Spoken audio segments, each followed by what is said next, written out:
So if you are, talking to a marketer who's thinking about bringing on an agency for the first time, what advice would you give that marketer?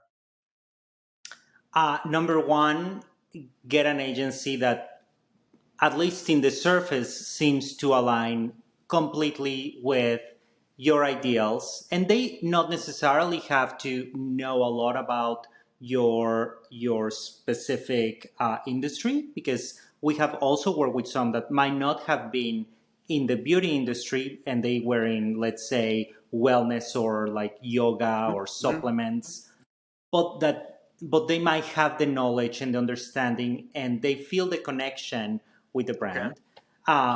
Number two, I definitely think that the success of between the agency and your company is going to come from uh, partially from the education that you provide the agency. Again, you have to treat them like they are part of your Right. company, and they're not just some worker that is supposed to, like, I think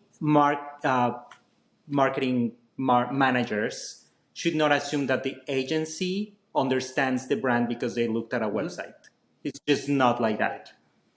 that. It's taken me a long time to understand that, because without the direction, you can tell people what you want, but if they don't really understand your customer, your Yeah. DNA, some people don't even know, like, especially the junior people, or like if there's a change in your account manager at an agency, sometimes people think that Deborah Lippmann is like Estee Lauder, and that, you Yeah. know the person is no longer in this Yeah. world, and they're like, it's just a name. And then one day they realize that it's a person. So nobody tells them that, and that's when there's a Right. disconnect. And finally, you really have to do a good job. We have to do a good job telling the agency who is our customer.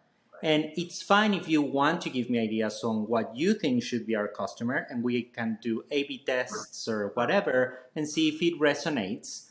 But that doesn't mean that you have to sort of like alienate the people that are actually purchasing Right. from you.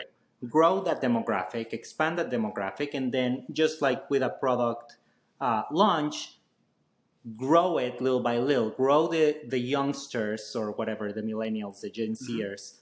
Grow that like as a silo, like as an additional Mm-hmm. project, not as a Right. full-on thing, because then you just mess up the whole equation.